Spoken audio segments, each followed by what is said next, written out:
হে মুহাজিরেরা, হে আমার মুহাজিরেরা, আমি তোমাদেরকে এই 5টি কুকর্মের কথা বলবো রে। এই 5টি কুকর্মের মধ্যে তোমরা যেন না পড়ে যাও।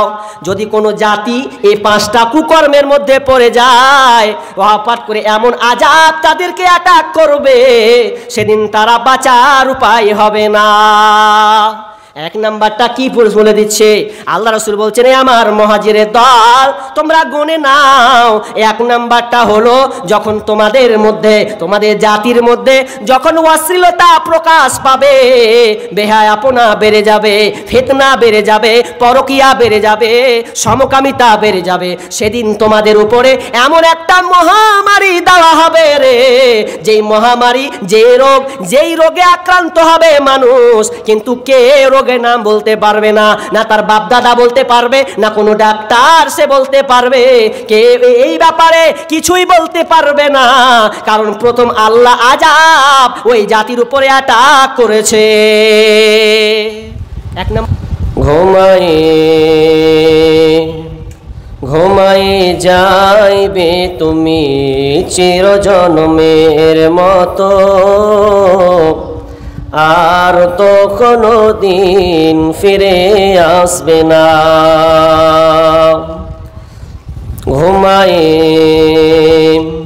ঘুমায়ে যাইবে তুমি চিরজন্মের মতো, আর তো কোনো দিন ফিরে আসবে না। সময় আছে তোমার, করো ইবাদত, এ দুনিয়া মুসাফির খানা, আর তো কোনো দিন ফিরে আসবে না। বারে বারে ডাকিছে, এই খবর আসিছে, যেতে হবে কবরে, ভুলে যেও না, আর তো কোনো দিন ফিরে আসবে না, আর তো কোনো দিন ফিরে আসবে না। আজরাইল আসিবে, তোমাকে না ছাড়িবে, বাইবে না রেহাই, থাকিবে না উপায়, নিয়ে যাবে তোমায়, ছেড়ে যাবে না, আর তো কোনো দিন ফিরে আসবে না। ঘুমায়ে যাইবে তুমি চিরজন্মের মতো, আর তো কোনো দিন ফিরে আসবে না। যেদিন হবে মরণ, গড় ছুটিবে তখন, বুঝিতে পারিবে কবরের জ্বলন। যেদিন হবে মরণ, গড় ছুটিবে তখন, বুঝিতে পারিবে কবরের জ্বলন। বলিবে ছেড়ে দাও, দুনিয়ায় করিব না গোনা, আর তো তোমায় কোনো দিন ছেড়ে দেবে না। ঘুমায়ে যাইবে তুমি চিরজন্মের মতো, আর তো কোনো দিন ফিরে আসবে না।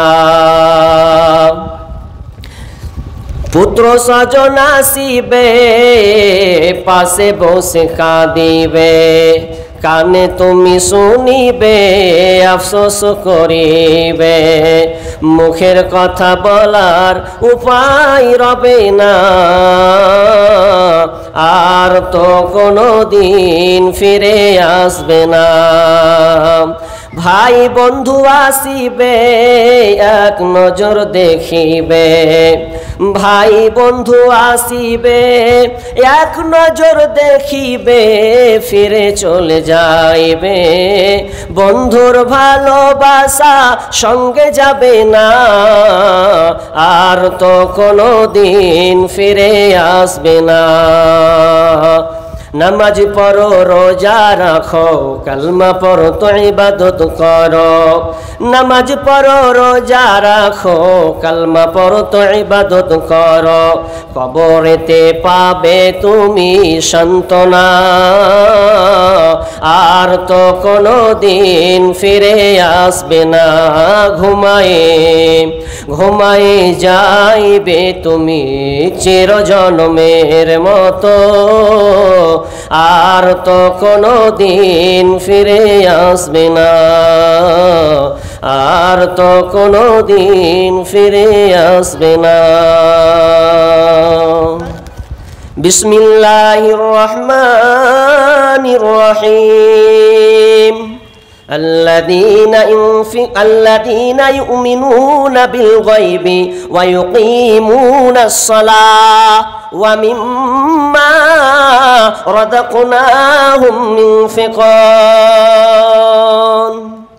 আমার আল্লাহ বলেন আল্লাযীনা ইউমিনুনা বিল গায়ব যারা গায়বের উপরে ঈমান নিয়ে এসেছে ওয়াদিসের উপরে ঈমান নিয়ে এসেছে যেগুলোর ব্যাপারে তারা কোনোদিন দেখেনি আমি আল্লাহ একজন রয়েছি তারা দেখেনি জাহান্নামকে তারা কোনোদিন দেখেনি জান্নাত দেখেনি ফেরেশতা দেখেনি এরপরে তারা ঈমান নিয়ে এসেছে ওয়া ইউকিমুনাস সালাহ এবং তারা সালাত কায়েম করে নামাজ প্রতিষ্ঠা করে নামাজ পড়ে ওয়া মিম্মা রাযাকনাহুম ইনফিকুন এবং তারা নিজের রুজি থেকে নিজের ইনকাম থেকে আল্লাহর রাস্তায় খরচ করে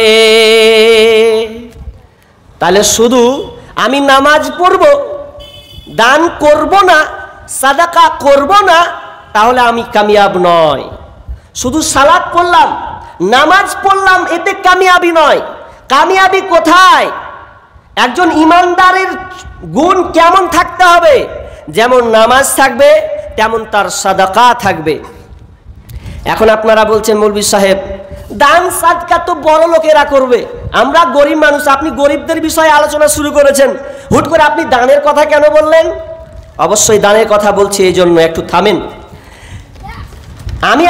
আমি আপনি বলছি যে আমি গরিব অসহায় আমার দান রাখার সামর্থ্য নেই আপনি একটা হাদিস শুনুন আপনার দান কেমন সামর্থ্য থাকার কেমন আপনার ওকাত আছে আপনি এই হাদিসের আলোকে আপনি নিজেই ভাবেন কি যখন আল্লাহ রাসূল বললেন এই আমার সাহাবীরা তোমরা মাল নিয়ে আসতে থাকো তোমরা মাল রেডি করো তোমরা প্রস্তুত করো মালকে এখন মালের প্রয়োজন আছে হযরতে উমর রাদিয়াল্লাহু তাআলা আনহু তিনি মাল বাড়ি থেকে নিয়ে এলেন মাল কিছু নিয়ে এসে রাসূলের কাছে জমা দিলেন আবু বকর এলেন আবু বকর কিছু মাল এনে হাতের মুঠোয় এনে আল্লাহ রাসূলকে দিলেন সবাই আপন আপন দান এনে হাজির করলেন আর বললেন হে উমর তুমি কতটুকু দান নিয়ে এসেছো বলো কত পরিমাণ তুমি দান নিয়ে এসেছো বলো এটা না বলে আল্লাহ রাসূল বলছেন হে উমর তুমি বাড়িতে কি রেখে এসেছো আর এখানে কি জমা দিলে আমিরুল মুমিনিন বলছেন ইয়া রাসূলুল্লাহ আমি বাড়িতে 50% রেখেছি আর 50% নিয়ে এসেছি বাড়িতে অর্ধেক মাল রেখেছি আর আপনার কাছে অর্ধেক আমি জমা করে দিয়েছি এবার আবু বকরকে বলছেন হে আবু বকর তুমি কতটুকু মাল আমার কাছে জমা করেছো আবু বকর বলছেন ইয়া রাসূলুল্লাহ আল্লাহ এবং রাসূলকে ছাড়া বাড়িতে যা ছিল আমি সব আপনার কাছে আমি হাজির করে দিয়েছি ইয়া রাসূলুল্লাহ আল্লাহ এবং রাসূলকে বাদ দিয়ে বাড়িতে যা ছিল সব আমি তোমাকে দিয়েছি উমর এবার মনে মনে বলছে আমি আর আবু বকরকে হারাতে পারলাম না কি বললেন কি বুঝলেন এখানে আবু বকর কতটি মাল নিয়ে এসেছে আর উমর কতটি নিয়ে এসেছে উমর বলছে বাড়ি আছে বাড়িতে অর্ধেকটি আমি জমা করে দিলাম আর আবু বকর বলছে যে এই সামান্য হাতের টুকরাতে নিয়ে এসে আল্লাহ রাসূল বলছেন আল্লাহ রাসূল বাড়িতে আল্লাহ এবং রাসূল ছাড়া যা ছিল সব এখানে রেখে দিয়েছি সব জমা করে দিয়েছি আচ্ছা বলেন তো মালটা দানের ক্ষেত্রে কার দানটা বেশি হবে উমরের বেশি হবে কারণ উমর 100-তে 50 50 এসেছে। আর আবু বকর সামান্য কয়েক টুকরা এনে বলছে যে যা ছিল সব নিয়ে এসেছি। তো আল্লাহ রসুলের ভাষা জানেন? আল্লাহ রসুল কি ভাষা ব্যবহার করছিলেন সেদিন আল্লাহ রসুল ভাষা ব্যবহার করছেন যে আবু বকর, হে উমর, তোমরা কতটি নিয়ে এসেছো আর কতটি রেখে এসেছো। আল্লাহ রসুল যদি বলতো যে কত পার্সেন্ট নিয়ে এসেছো, কয় কিলো নিয়ে এসেছো, তাহলে আবু বকর হেরে যাবে। কিন্তু এখানে আবু বকর জয়ী হলো। তাহলে এই হাদিসের আলোকে আমরা বুঝতে পারলাম যে দান পাহাড় সমপরিমাণ যা অঢেল টাকা আছে সেই দান করবে তা নয়, বরঞ্চ বেলালকে আল্লাহ রাসূল বলছেন, বেলাল তুমিও আল্লাহ রাস্তায় দান করো। অথচ বেলাল কিছু না, একদম হাবশি গোলাম। সেই বেলালকে আল্লাহ রাসূল বলছেন, বেলাল তুমিও আল্লাহ রাস্তায় দান করো। তাহলে আমি দান দান দান দান করতে আমি আলোচনা দানের দিকে চলে এলাম। আর এই দানটা কি শুধু কেবল উম্মতে মুহাম্মাদির উপরেই ফরজ? জি না, উম্মতে মুহাম্মাদির উপরে এটা বর্তায় না। আগের যুগে সূরা আম্বিয়াতে আলোচনা করা আছে যে প্রত্যেকটা নবীর যুগে আদমকে বাদ দিয়ে নূহ আলাইহিস সালাম থেকে শুরু করে সমস্ত নবীদের মধ্যে ছিল যাকাত, দান, সাদকা, এদের উপরে যাকাত ফরজ ছিল। আমাদের উপরে ফরজ চলে এসেছে। এবার আমি আপনাদের সামনে যে বিষয়টা আলোকপাত করতে চাচ্ছি সেটা হচ্ছে ইসলাম কেন এত ভ্যারাইজ, কেন এত সিস্টেম দিলেন।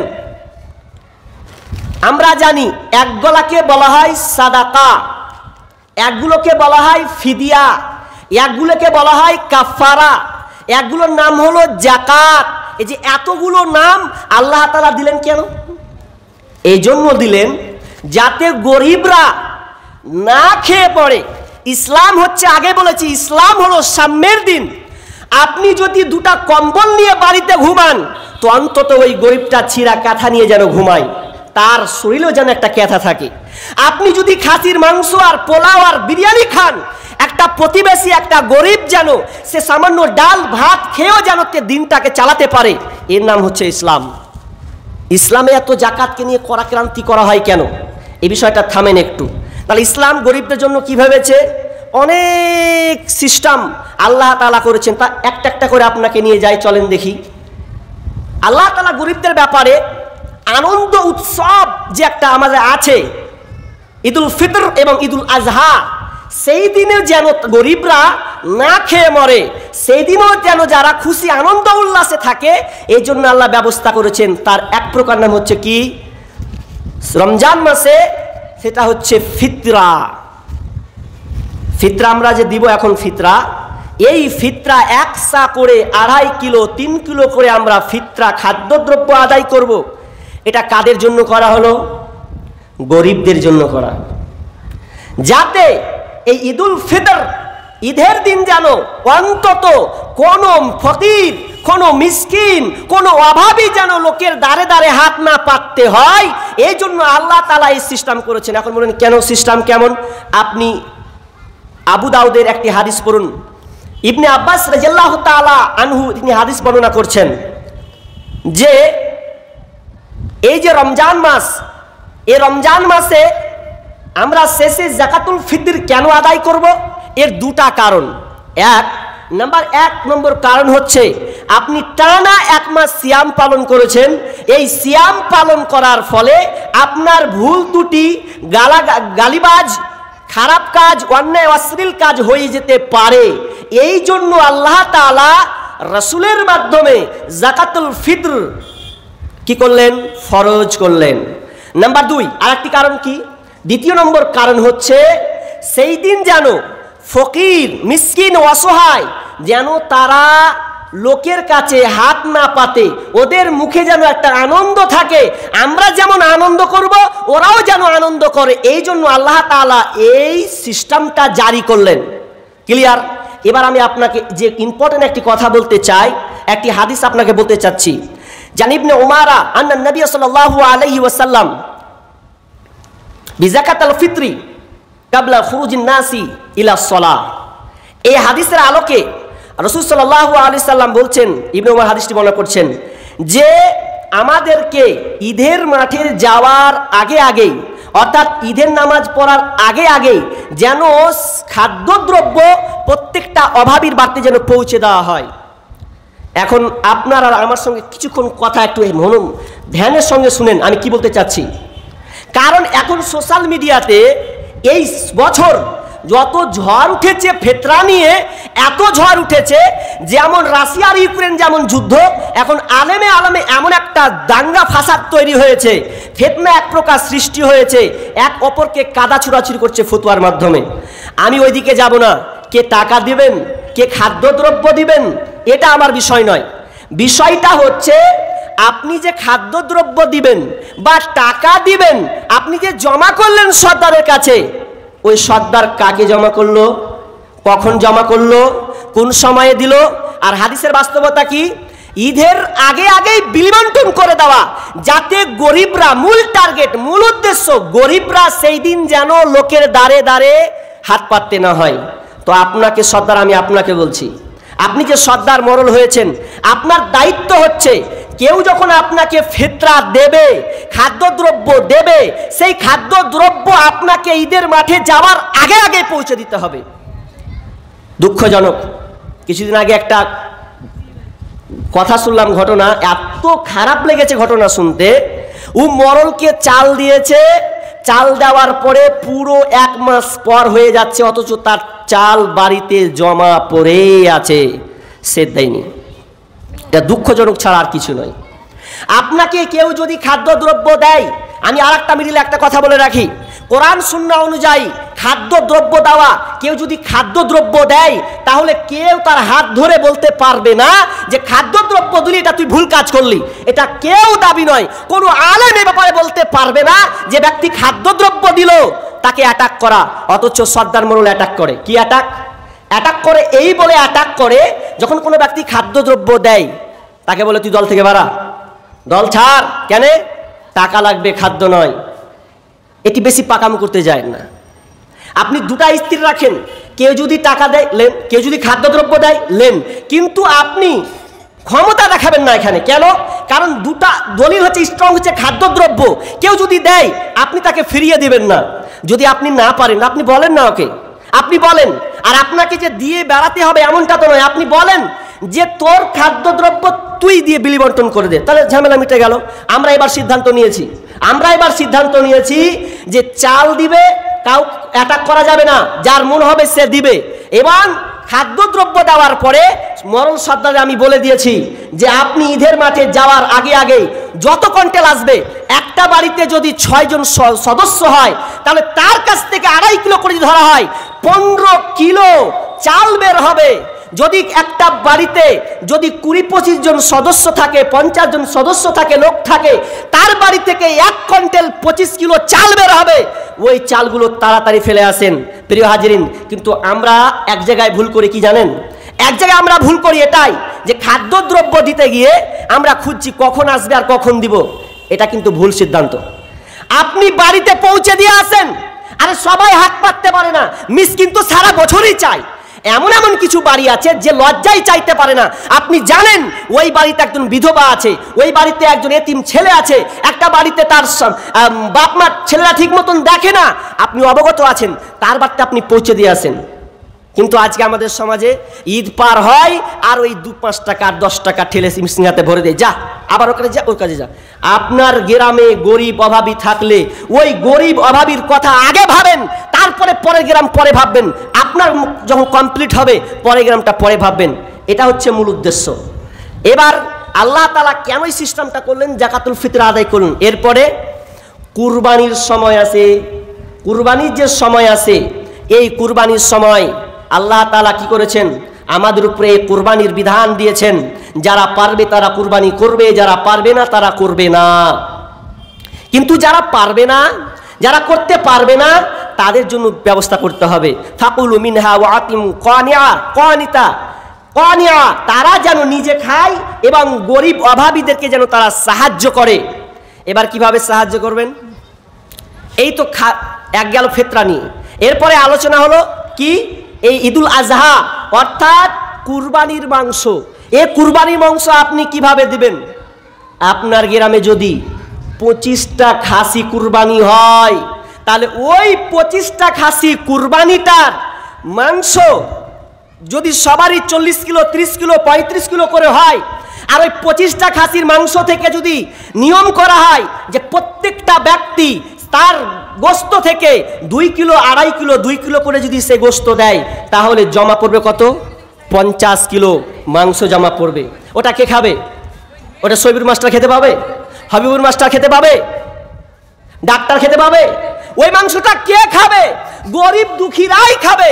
তাদের জন্য এটা বর্তায়, এটা তাদেরকে বিলি বন্টন করে দিতে হবে। ক্লিয়ার হয়ে গেল? আচ্ছা, আল্লাহ এইভাবে বলতে বলতে বলতে বলতে বলতে আল্লাহ বলছেন, এই কি বলছেন? গরিবদের ব্যাপার ইসলাম কি ভাবছে দেখেন। ইসলাম এবার বলতে বলতে বলছে, কেউ যদি রমজান মাসে স্বামী স্ত্রী মিলন করে দেয়, কেউ যদি রমজান মাসে দিন দুপুরে স্বামী স্ত্রী মিলন করে দেয়, তারা সম্পর্কে জড়িয়ে যায়, তাহলে তাদের জন্য কাফারা দিতে হবে। এটা আমার বানানো কথা নয়। কেমন কথা? আল্লাহর নবী বসে আছেন, আবু হুরায়রা সহ সাহাবীরা বসে আছেন। এমন সময় একজন সাহাবী এসে বলছেন, ইয়া রাসূলুল্লাহ, আমি ধ্বংস হয়ে গেছি, আপনি আমাকে ধ্বংস থেকে মুক্তি দেন। আল্লাহর নবী বলছেন, ও আমার সাহাবী, কিসে তোমাকে ধ্বংস করলো? কে তোমাকে ধ্বংস করলো? কেন তুমি ধ্বংস হলে? কিসের মাধ্যমে তুমি ধ্বংস হলে তো বোঝা যায় না, তুমি আমাকে ক্লিয়ার করো, কিসের মাধ্যমে তুমি ধ্বংস হয়েছো? তখন ওই সাহাবীটা বলছেন, ইয়া রাসূলুল্লাহ, আমি দিন দুপুরে আমার স্ত্রীর সঙ্গে মেলামেশা করে দিয়েছি, একটা খারাপ কাজ করে দিয়েছি।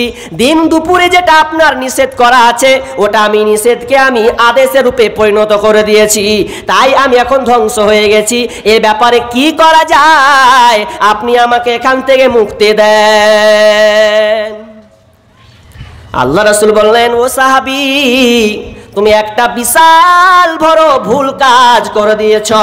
তুমি যে ভুলটা কাজ করেছো রমজান মাসে সিয়াম অবস্থায়, যে ভুল কাজটা তুমি করেছো, এর জন্য তোমাকে কাফারা দিতে হবে। এই জন্য তোমাকে শাস্তি, যে শাস্তি জরিমানা, ওটা তোমাকে পেশ করতে হবে। সাহাবীটা বলছেন, কি করতে হবে বলেন? আল্লাহ রাসূল বলছেন, এ সাহাবী, তুমি কি একটি কৃত দাস মুক্ত করতে পারবে? ওই সাহাবীটা বলছেন, ইয়া রাসূলুল্লাহ, আমার কোনো ক্ষমতা নাই, আমি এটা কাজ করতে পারবো না, আপনি অন্য কোনো ব্যবস্থা করে দেন। এবার আল্লাহ রাসূল বললেন, ও আমার সাহাবী, তুমি এটা পারলে না, তাহলে তুমি টানা 2 মাস রোজা রাখবে, সিয়াম পালন করবে। তখন সাহাবীটা বলছেন, ইয়া রাসূলুল্লাহ, সামান্য কয়েকটি রোজার কারণে আমি আমার স্ত্রীর সঙ্গে মেলামেশা করে দিয়েছি, তো কি করে আমি এই টানা 2 মাস 60টি রোজা আমি রাখবো কি করে? এটা আমার দ্বারা সম্ভব নয়। 2টা কাফারা। এবার আল্লাহ রাসূল বললেন, তুমি 2টাও পারলে না, 3 নম্বরে তোমাকে করতে হবে, তোমার জন্য 3টা অপশন। 1 নম্বর কৃতদাস মুক্ত করা, 2 টানা 60টি সিয়াম পালন করা, 3 নম্বর হচ্ছে তুমি 60 জন মিসকিনকে খাইয়ে দেবে, তুমি 60 জন মিসকিনকে তুমি আহার অন্ন দান করবে। সাহাবী তখন মাথায় হাত, সাহাবী বলছেন, ইয়া রাসূলুল্লাহ, এটা আমার দ্বারা সম্ভব নয়, সম্ভব নয়, কারণ আমি একজন অভাবী গরিব একটা মানুষ, আমি এটা কোনোদিন করতে পারবো না। তা আল্লাহ বলছে, তুমি 3টাই পারবে না, তাহলে কি করবে? যাও, বাড়ি যাও। 3টাই পারবে না বলছো, যাও। এরপরে আল্লাহ রাসূল কিছুক্ষণ ভাবতে ভাবতে ভাবতে ভাবতে ভাবতে হঠাৎ করে তার কাছে একটা ঝুড়ি এলো, খেজুরের ঝুড়ি। তো খেজুরের ঝুড়ি যখন এসছে, তো বলছে, এই কে? ওই সাহাবী কই? আল্লাহ রাসূল, আছি আছি, যাইনি, আছি। তো বলছে, এক কাজ করো, আমি তোমাকে এই 1 ঝুড়ি দিলাম, এই খেজুরটা তুমি তোমার প্রতিবেশী অসহায় গরিবদেরকে মিলি বন্টন করে যাও, যাও, দিতে যাও। তো ওই সাহাবীটা, বুখারীর হাদিস বলছি আপনাকে, ওই সাহাবীটা বলছেন যে, ইয়া রাসূলুল্লাহ, আপনি কাকে দিতে বললেন? আমার গ্রামে কাকে দিতে বললেন? আমি এত গরিব, আপনি যে বলেন যে আমার চাইতে নিচে, তো আমার চাইতে নিচে গরিব আমার চাইতে আর কেউ নেই। আমি এত গরিব, আমি এত অভাবী যে দ্বিতীয় আমার মতন আর কেউ নেই, তো আমি কাকে দিব? আল্লাহ রাসূল মুচকি মুচকি তো হাসলেন। তুই গরিব, তুই ভুল করলি, তুই দাবি করলি, এক কাজ কর, যা, তোর পরিবারকে তুই দান করে দে, তোর পরিবারকে নিজে খা, পরিবারকে সবাইকে বেটে বিলি বন্টন করে দে, যা, দিয়ে দে, যা। তাহলে এই হাদিসে কি বুঝলাম? আপনি যদি সিয়াম অবস্থায় এত খারাপ নোংরা কাজ, রোজা অবস্থায় যদি আপনি মিলন করেন স্ত্রীর সাথে, তাহলে আপনাকে এই কাফারা তিনটার মধ্যে যে কোনো একটা আপনাকে করতেই হবে।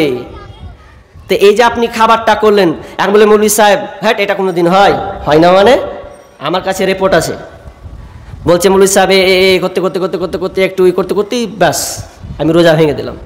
তো তাকে বললাম, এই বিধানটা তাকেই দিলাম, বললাম যে এই তোমাকে করতে হবে। আমি নিজেই সাক্ষী, তার মানে বোঝা যাচ্ছে মানুষ লজ্জায় বলতে পারে না, অথচ না তার মাপ নেই, তাকে কাফারা দিতেই হবে, তাকে জরিমানা দিতে হবে। তার খাসরত এই কারণে যে রোজা অবস্থায় সে স্ত্রীর সঙ্গে মিলন করেছে, এই জন্য তাকে এই জরিমানাটা লাগবেই। এই জরিমানাটা কে খাবে? কোনো মাস্টার খেতে পাবে? কোনো ডাক্তার খেতে পাবে? কোনো ইঞ্জিনিয়ার খাবে? কে খাবে? এই খাবারটা অভাবী মিসকিন, যার যে অভাবী একেবারে যে নিঃস্ব, সেই পাবে, অন্য কেউ পাবে না। চলেন একটা গেল, এরপরে চলেন আমরা এই রেওয়াজটা আরবতে খুব ছিল। কি ছিল জানেন? কথায় কথায় যখন স্বামী স্ত্রী একটু ঝগড়া লাগতো, তো ঝগড়া লাগতে লাগতে বলতো যে তোর পিঠ আমার মায়ের মতন, তোর পিঠ আমার মায়ের মতন। আর যখনই বলে দেওয়া, বিবিকে আর টাচ করতে পাবে না, বিবিকে টাচ করতে পাবে না। যদি কেউ বলে দিত যে তোর মুখখানটা আমার মায়ের মতন, তাহলে বিবি তালাক, মানে তালাকের পর্যায়ে আর স্ত্রী ছুতে পাবে না। এটা কার ঘটনা? খাওলা বিনতে সাইলাবা, আউস বিন সামেত একজন সাহাবী, তার মধ্যে তারা স্বামী স্ত্রীর মধ্যে এই ঘটনাটা ঘটেছিল। এটা কোথায় আছে? সূরা মুজাদালার মধ্যে আছে, যে যখন তারা বলে দিল, স্বামী যখন বলে দিল যে তোমার পিঠ আমার মায়ের মতন, তখন খাওলা বলছে আর তুমি আমাকে টাচ করো না, মুখটা ভারাক্রান্ত। কি করবে? স্বামী আমাকে এই কথা বলে দিল, কি করা যায়? আল্লাহ রাসূল কাছে গেছেন, আল্লাহ কিন্তু সবকিছু দেখতে পাচ্ছেন। আর যখনই এই সিস্টেমটা দেখতে পেলেন, আল্লাহ তাআলা আয়াত নাযিল করলেন, কি আল্লাযীনা বিসমিল্লাহির রহমানির রহিম ফামান লাম ইয়াজিদ ফাসিয়ামু শাহরাইনি মুতাতাবিআইনি মিন ক্বাবলি আইয়াতামাসসা ফামান লাম ইস্তাতির ফাইতআমু সিত্তিনা মিসকিনা যালিকা লিতুমিনু বিল্লাহি ওয়া রাসূলি ওয়া তিলকা হুদুদুল্লাহ ওয়ালিল কাফিরিনা আযাবুন আলীম। আমার আল্লাহ বলছেন, যারা স্ত্রীদেরকে তোমরা মানে কুকর্ম কথা বলেছো, খারাপ বাক্যটা ব্যবহার করেছো, যারা এই রকম নোংরা কথা যারা বলেছো, তার আগের আয়াতে আল্লাহ তাআলা বলছেন যে তোমরা তোমাদের স্ত্রীদেরকে মায়ের পিঠের মতন তুলনা করছো, কিন্তু ওরা তোমাদের মা নয়। মা তো একজনই, যে তোমাকে গর্ভে ধারণ করেছে, যে তোমাকে লালন পালন করেছে, সেই তোমার মা। স্ত্রী তোমার কোনোদিন মা হতে পারে না। কিন্তু শুনে নাও, যতক্ষণ পর্যন্ত এই শাস্তি স্বরূপ কাফারা না দিবে, ততক্ষণ পর্যন্ত তুমি তোমার স্ত্রীকে হাত লাগাতে পারবে না।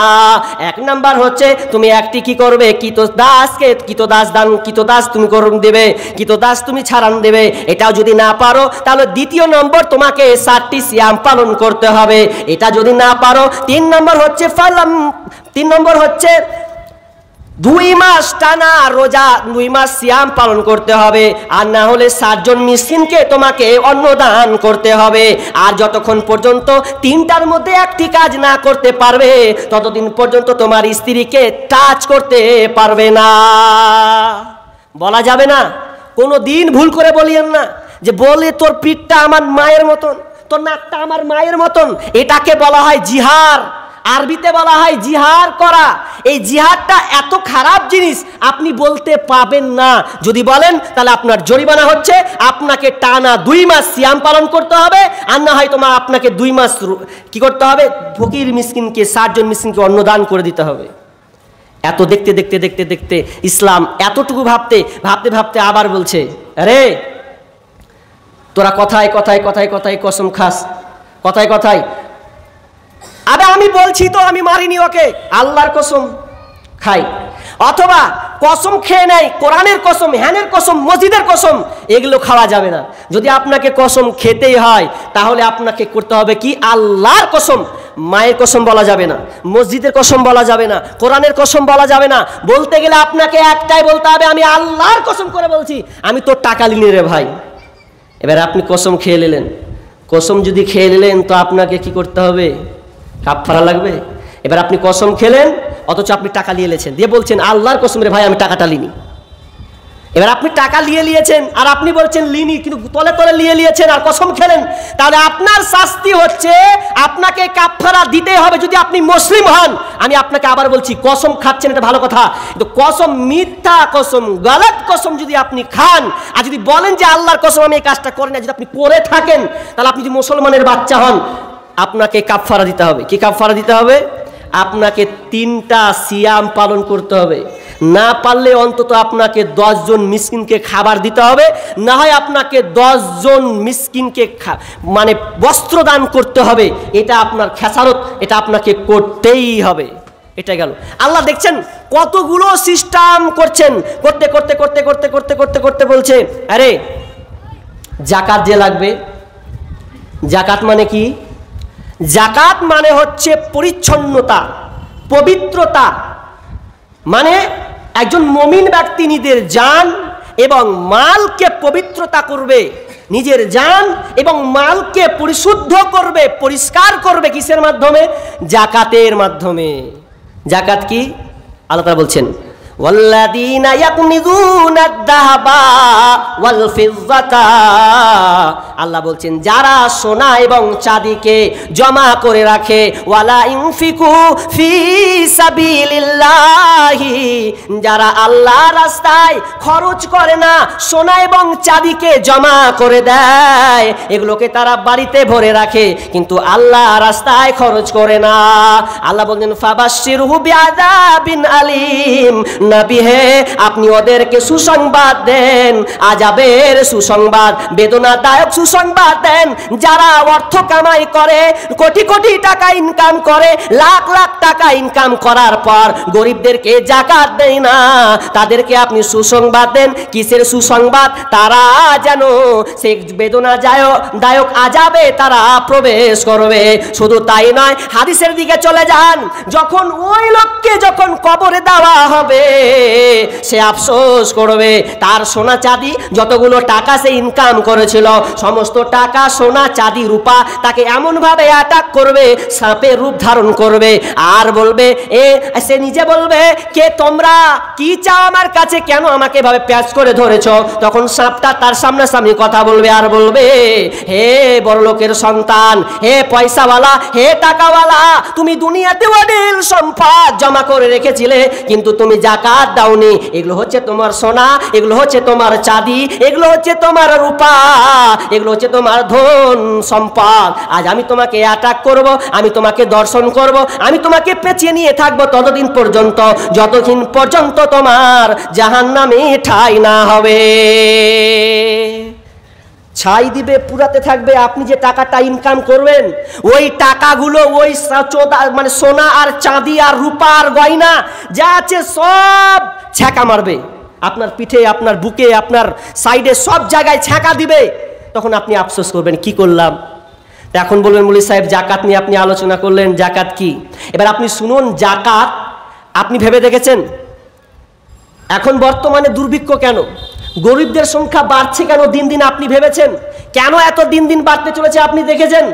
অথচ প্রত্যেক ব্যক্তি যদি, যাদের নিসাব পরিমাণ জাকাত বের হবে, তারা যদি জাকাতকে বের করত তাহলে গরিব দাঁড়ে দাঁড়ে ঘুরতো না। আপনাকে এক্সাম্পল এবং আপনাকে আমি উদাহরণ যুক্তি বুঝিয়ে দেব, আপনি শুধু বুঝতেই থাকুন। জাকাত কার উপরে ফরজ? এই জাকাত কাদের উপরে ফরজ? আপনি বলবেন যাদের টাকা পয়সা আছে, কতটি টাকা থাকলে জাকাত ফরজ?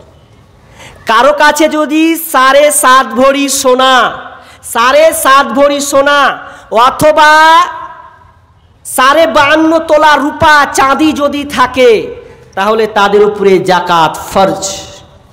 এবার আমি প্রথমটাকে ধরবো না, দ্বিতীয়টা ধরবো। কেন? মুহাদ্দিসিন কেরাম এই দ্বিতীয়টাকে বেশি প্রাধান্য দিয়েছে। আচ্ছা বলেন তো ভাই, 52.5 তোলা যে আমি রূপা বললাম, বর্তমান দাম ইদানিং কত? এটা আমি আনুমানিক করে ধরছি। 52.5 তোলার চাঁদির দাম যদি আমি ধরি, আনুমানিক আমি 60,000ই ধরলাম, এটা আমি বলছি 60,000ই ধরলাম, তাহলে 60,000 হলে জাকাত লাগবে না? এখন আপনি বলেন কার বাড়িতে 60,000 টাকা ঘুমায় না, কার অ্যাকাউন্টে 60,000 টাকা জমা নাই যে তাকে জাকাত দিতে হবে না? ভেবে দেখেছেন কোনোদিন? তা আপনি বলেন মৌলভী সাহেব জাকাত আমার দেওয়া হবে না, এই জন্য হবে না যে আমি গরিব মানুষ, 60,000 টাকা করি কিন্তু বছরে আমার হয় না, আমি 1 লাখ করি 2 লাখ করি বছরে থাকে না, 40-50 ঘর করতে করতে করতে আমার শেষের বছরে দেখা যায় 10,000 আমি ঋণগ্রস্ত হয়ে যায়। তো এই জন্য আমি আপনাকে জাকাত দিতে বলিনি। জাকাত কে দেবে? আরে আপনার বাড়িতে যদি 60,000 টাকা ঘুমায় তাহলে আপনি জাকাত দেন। এবার বলেন যে কার বাড়িতে জাকাত নেই? কই জাকাত দিচ্ছি আমরা? গরিবের যে হকটা আমি মেরে খেয়ে আছি, জাকাত দিচ্ছি। আপনি যখন ব্যবসা করছেন তখন আপনি ট্যাক্স দিয়ে আপনি ব্যবসা চালাচ্ছেন, লক্ষ লক্ষ টাকা, হাজার হাজার টাকা আপনি ট্যাক্স কাটাচ্ছেন, তখন আপনার কোনো দ্বিধা নাই, কোনো দ্বন্দ্ব নাই। আর যখন আলেমরা যখন জাকাতের কথা বলছে, জাকাতে এত কড়াকান্তি কেন? কড়াকান্তি এই জন্য আপনি ধনী বলে আপনি নিজেকে বাহাদুরি দেখাইন না। ধনী হয়েছেন আল্লাহর পরীক্ষা, ওখানে গরিবের হক আপনার কাছে আছে, ওই জাকাতের টাকাটা আপনাকে ফেলে দিতে হবে। আপনি মনে করিয়েন না যে আমি ধনী, আমার টাকাটা আমি দিয়ে দিলাম, বেঁচে মানে আমি সাকসেসফুল। জি না, আরে আপনি জাকাতের টাকাটা বের করলেন, গরিবকে দিয়ে দিলেন, মানে আপনি বেঁচে গেলেন। এখন কার বাড়িতে 60,000 টাকা নেই আপনি ক্যালকুলেশন করেন, তাহলে কতদিন মেয়াদ থাকতে হবে? 1 বছরে এই জাকাত থেকে যদি আপনার 60,000 টাকা হয়, নিম্ন নিচে ধরলাম, তাহলে আপনাকে অন্তত 40 ভাগের 1 ভাগ দিয়ে দিতে হবে। তার মানে শতকরা 100-তে 2.5 টাকা বের করেন, 1000-এ 25 টাকা বের করেন, লাখে 2500 টাকা বের করেন, কোটিতে 25,000 টাকা, কোটিতে 25 লাখ টাকা আপনি বের করেন। এইভাবে ক্যালকুলেশন করে আপনার যদি 60,000 টাকা হয়, ভালো মানুষের মতন আপনি 1500 টাকাটা আপনি দিয়ে দেন। এটা আপনার হক নয়, এটা আপনার হক নয়। জাকাত আপনাকে দিয়ে দিতে হবে, এটা গরিবের হক। কিন্তু আমরা অধিকাংশই 100 জনের মধ্যে আমরা 95-96% আমরা জাকাত বের করি না। জাকাত কেমন বের করছি জানেন? অনেক পয়সাওয়ালা প্রশ্ন করে, জাকাত মৌলভী সাহেব ওই 2টা নুঙ্গি দিব, জাকাত হয়ে যাবে তো? মানে মামুর বাড়ির আবদার, জাকাত তুমি নুঙ্গি দিবা, পাটান করে তোমার জাকাত হয়ে গেল, এটা কোনোদিন হয় না। আপনাকে আপনার যত সম্পদ আছে, যত ধন সম্পদ আছে, সেগুলোকে ক্যালকুলেশন করে আপনাকে টাকা বের করে অঙ্কন করে আপনাকে 40 ভাগের 1 ভাগ বের করে দিতে হবে, গরিবের মধ্যে আপনাকে বিলি বন্টন করে দিতে হবে। অনেকে বলেছেন যে নুঙ্গি দিয়ে দিলে চায় চলে যাবে, নুঙ্গি দিলে কোনো ব্যাপার নাই। কিন্তু আমি বলছি, আমি একটা যুক্তি আপনাকে দিই, কারণ টাকাটা হচ্ছে গরিবের টাকা, ওটা ওর হক। এখন আমি আপনার কাছে 200 টাকা পাই, ভালো করে শুনবেন, আমি আপনার কাছে 200 টাকা পাই। এই 200 টাকাটা আমি আপনার কাছে চাইতে এসেছি, ভাই 200 টাকাটা আমাকে দেন, আমার পাওনা আমি পাবো। এখন ওই লোকটা বলছে যে চলেন ফলের দোকানে যাই। কেন যাব? ফলের দোকানে আমি 200 টাকা তোমাকে আপেল নিয়ে দেবো, তুমি নিয়ে যা বাড়ি চলে যাও। তখন বলবে যে কেন আমাকে আপেল দিয়ে দিলে? আরে ভাই তুমি আমার কাছে 200 টাকা পাইতে, আমি ওই 200 টাকাটা আমি আপেল দিয়ে তোমাকে দিয়ে দিলাম। আচ্ছা, লোকটা যদি হ্যান্ডটা হয় তো চাপ্পা খুলে মারবে না? মারবে না? মারবে। আরে তোর কাছে আমি টাকা পাবো, তোর কাছে আপেল দিতে এসেছি, আমি যে টাকাটা পাবো ওটা আমাকে দিয়ে দে, তো ক্লিয়ার? তো ঠিক জাকাতের হকদার হচ্ছে গরিব, ওকে আপনি টাকা দিয়ে দেন, ও নিজে যা যেটা দরকার সেটাও নিয়ে নেবে। কিন্তু ভণ্ডামি বর্তমানে শুরু হয়েছে, তারা ভালো করে সম্পদ গণনা করে তারা টাকা নির্ণয় করে না। সামান্য সম্পদ থেকে নুঙ্গি আর শাড়ি দিয়ে দিল, মনে করলো আমি বেঁচে গেলাম। ইম্পসিবল, এটা কখনো হতে পারে না। জাকাতের একটা নিয়াদ আছে, জাকাতের একটা নিসাব আছে, এই নিসাব পরিমাণ আপনাকে দিতে হবে। জাকাত দিনা, জাকাত ফরজ, নামাজ যেমন ফরজ জাকাত তেমন ফরজ, জাকাত দিতে বাধ্য। যদি না দেন, আমিরুল মুমিনিন যখন হযরত আবু বকর রাদিয়াল্লাহু তাআলা যখন শাসন খলিফা হলেন, প্রথম খলিফা, তখন তিনি বলছেন, আমিরুল মুমিনিন বলছে, হে উমর দেখো তো কারা জাকাত দেয় না, দেখো তো জাকাত কারা দেয় না, বের করো তো, দেখো জাকাত বের করো। জাকাত বের করতে করতে করতে করতে করতে বলছে জাকাত তারা দিবে না, তারা অস্বীকার করছে, টাকা জাকাত বের করবে না। তখন আবু বকর শর্টকাটে বলছে, আবু বকর বলছে যারা অস্বীকার করছে জাকাত দিবে না তাদেরকে সাই সাই করে চালিয়ে দাও, চাকু ধরো আর সাই সাই করে চালিয়ে দাও। তো উমর বলছে, আবু বকর আপনি যে বললেন সাই সাই করে চালিয়ে দেন, ওরা নামাজ যে পড়ে, ওরা তাহাজ্জুদ গুজার, কালমা পড়ে, তাকে আপনি কি করে আপনি হত্যা করতে বলছেন? আবু বকর বলছে, হে উমর যখন তুমি ইসলাম গ্রহণ করনি তার আগে ছিলে তুমি এমন একটা ষাঁড়ের মতন, সিংহের মতন, যাতে কেউ দেখলে তোমাকে ভয়ে পালিয়ে যেত। আর এখন আমি তোমাকে বলছি উমর তুমি কি করো, যারা জাকাত দেয় না, জাকাত বের করে না, তাদেরকে তুমি পরপর তাদেরকে হত্যা করে দাও। আর তুমি এখন নিজেকে দুর্বল হয়ে গেছো, তখন ছিলে তুমি সিংহ, এখন তুমি কাপুরুষের মতন কেন পরিচয় দিছো? এটা কখনোই হতে পারে না। যেমনই আবু বকর এই ধরনের কথা বলে বলেছেন উমার তখন সাথে সাথে তিনি তার তলোয়ার নিয়ে বেরিয়ে গেলেন। বেরিয়ে যাওয়ার পর বলছে, এরে কারা আছো, কে যাকাতকে অস্বীকার করবে, যাকাত কে দিবে না তার গলা গর্দানকে উড়িয়ে দেব, তার পৃথিবীতে বাঁচার কোনো জায়গা নাই। যখন উমার এরকম একটা হুঙ্কার মেরেছে তখন সবাই নিজ নিজ যাকাত নিজের সম্পদ থেকে টাকা বের করতে, সে সোনা চাঁদি রূপা তারা নিজ নিজ ঘর থেকে বের করতে শুরু করেছে। তার মানে বোঝা গেল যারা যাকাত দিবে না তাদেরকে চালিয়ে দাও, সাঁই সাঁই করে চালিয়ে দাও। ও মৌলভী সাহেব, কে চালাবে, কে সাঁই সাঁই করবে আমাদেরকে? ভারতবর্ষে বাস করছি, মোদির দেশে আছি মোরা, কে চালাবে আমাদেরকে? আরে আরব যদি হতো তোমাকে পিটতে পিটতে পিটতে তোমাকে নিয়ে যেত। ভালো মানুষের মতন যাকাতটা বের করে দাও। যাকাত যদি বের করা হতো, এই যে আপনার মুর্শিদাবাদের মধ্যে ঔরঙ্গাবাদ একজন নাম করা একটা জায়গা, আমি তার নাম বলছি না, কিন্তু যারা পয়সাওয়ালা আছে, টাকাওয়ালা আছে, তারা যদি বের করত, তাহলে যদি তাদের নিসাব থেকে, সম্পদ থেকে বের করত, আমি চ্যালেঞ্জ করে বলছি কোনো গরিব বাড়ি কারো দুয়ারে চাইতে যেত না, সে নিজে বসে খেত, জাকাতের টাকায় পেত, একটা ভ্যান কিনে নিয়ে সে রাস্তাতে চালাতো, মানুষকে উঠিয়ে নিয়ে যেত, ফুটপাত একটা দোকান বসাতো, কেউ মানে রাস্তায় রাস্তায় চাইতে যেত না। এটা কেন? এটা মূল কারণ হচ্ছে যাকাত না দেওয়ার কারণে। এবার বলেন তো, আপনারা এতটি লোক বসে আছেন, কদিন থেকে বৃষ্টি হয় না গো? রোদের তাপমাত্রা এত কেন? কে বলছে 43 ডিগ্রি সেলসিয়াস 44 ডিগ্রি সেলসিয়াস সহ্য করা যায় না? সহ্য হবে কোথায়? তুমি যে ইমানের গোড়াতে চাকু ছানা চালিয়ে রেখেছো, তোমার হুঁশ আছে? তুমি দেখেছো তুমি যে জাকাত প্রদান করছো না, তোমার উপরে জাকাত ফরজ হয়েছে, তো তুমি জাকাত দিচ্ছ না, আল্লাহর আযাব সাদে আসবে? এমনি কি আছে? আমার নিজের বানানো কথা বলিনি, চলেন আপনাকে আমি হাদিস দিয়ে বুঝাচ্ছি আপনাকে। ইবনে উমার হাদিসটি বর্ণনা করছেন। আল্লাহ রাসূল বলছেন মুহাজিরদেরকে, হে মুহাজিরেরা, হে আমার মুহাজিরেরা, আমি তোমাদেরকে এই 5টি কুকর্মের কথা বলবো রে। এই 5টি কুকর্মের মধ্যে তোমরা যেন না পড়ে যাও। যদি কোনো জাতি এই 5টা কুকর্মের মধ্যে পড়ে যায়, হঠাৎ করে এমন আযাব তাদেরকে অ্যাটাক করবে, সেদিন তারা বাঁচার উপায় হবে না। এক নাম্বারটা কি বলে দিচ্ছে আল্লাহ রাসূল বলছেন, আমার মুহাজিরের দল তোমরা গুনে নাও। এক নাম্বারটা হলো, যখন তোমাদের মধ্যে, তোমাদের জাতির মধ্যে যখন অশ্লীলতা প্রকাশ পাবে, বেহায়াপনা বেড়ে যাবে, ফিতনা বেড়ে যাবে, পরকিয়া বেড়ে যাবে, সমকামিতা বেড়ে যাবে, সেদিন তোমাদের উপরে এমন একটা মহামারী দেওয়া হবে রে, যেই মহামারী, যেই রোগে আক্রান্ত হবে মানুষ, কিন্তু কে রোগের নাম বলতে পারবে না, না তার বাপ দাদা বলতে পারবে, না কোনো ডাক্তার সে বলতে পারবে, কে এই ব্যাপারে কিছুই বলতে পারবে না, কারণ প্রথম আল্লাহ আযাব ওই জাতির উপরে অ্যাটাক করেছে।